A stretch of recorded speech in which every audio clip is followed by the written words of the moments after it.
৬০ লক্ষ মানুষের বিরুদ্ধে আজকে মিথ্যা মামলা দেওয়া হয়েছে। এই কয়েকদিন আগে আপনার ৭ই জানুয়ারি নির্বাচনের পূর্বে মাত্র ৩ দিনে ২৭,০০০ নেতাকর্মীকে গ্রেপ্তার করা হয়েছে এবং আজকে এখনো সেই নিপীড়ন চলছে।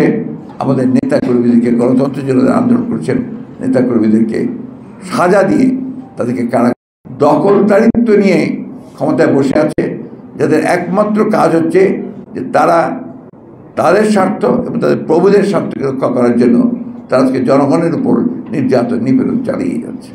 আজকে ফারাক্কার সমস্যার সমাধান হবে কি করে? তিস্তার সমস্যার সমাধান হবে কি করে? অন্যান্য অভিন্ন নদীগুলোর সমস্যার সমাধান কি করে হবে? কারণ তারা তো দখলদারিত্ব করছে। ফারাক্কা দিবস আমাদের স্বাধীনতা, সার্বভৌমত্ব, এই জাতির উন্নয়ন, মানুষের জীবন জীবিকার প্রশ্নে অত্যন্ত গুরুত্বপূর্ণ একটা দিন। গুরুত্বপূর্ণ এই জন্য যে এই দিন এই দেশের আরেকজন মহান নেতা, যিনি এই ভূখণ্ডের মানুষের স্বাধীনতার জন্যে, তাদের কল্যাণের জন্যে, তাদের মুক্তির জন্যে দীর্ঘ সংগ্রাম করেছেন।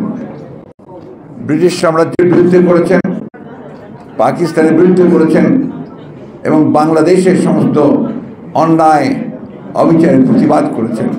সেই মৌলানা আব্দুল হামিদ খান ভাসানী আপনার বক্তারা সবাই বলেছেন, আপনারা সবাই জানেন যে এই গঙ্গা বাঁধের উপর বাঁধ নির্মাণের পরিকল্পনা বহু আগে থেকে শুরু হয়েছে।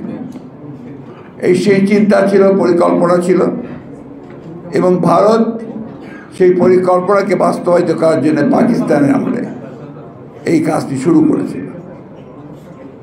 তখন পাকিস্তান সরকার বাধা দিয়েছিল এবং তারা প্রতিবাদ করেছিল।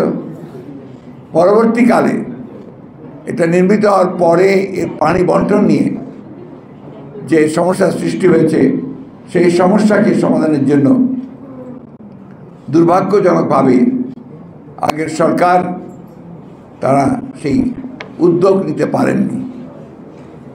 এটা খুব স্বাভাবিক ছিল এই জন্যে যে আগের সরকার নিজেদেরকে মনে করতেন যে তারা ভারতের কাছে অনেকখানি ঋণী এবং তারা তাদের কাছে সেই অনুগ্রহ আশা করত। পরিবর্তন হওয়ার পরে মৌলানা আব্দুল হামিদ খান ভাসানী যখন এই বিষয় নিয়ে তিনি আন্দোলন শুরু করলেন, ফারাক্কা মার্চ করলেন, তখন তৎকালীন সরকার, প্রেসিডেন্ট জিয়াউর রহমানের সরকার, তার যে জনগণের প্রতি ভালোবাসা, যে ভালোবাসার কারণে তিনি তার যে নিজস্ব যে দায়বদ্ধতা, যেখান থেকে তিনি 1971 সালেও স্বাধীনতা যুদ্ধ ঘোষণা করেছিলেন, সেই কারণেই তিনি আবার এই ফারাক্কা গঙ্গার পানি বন্টনের ব্যাপারে তিনি উদ্যোগ গ্রহণ করেছিল তার সরকার।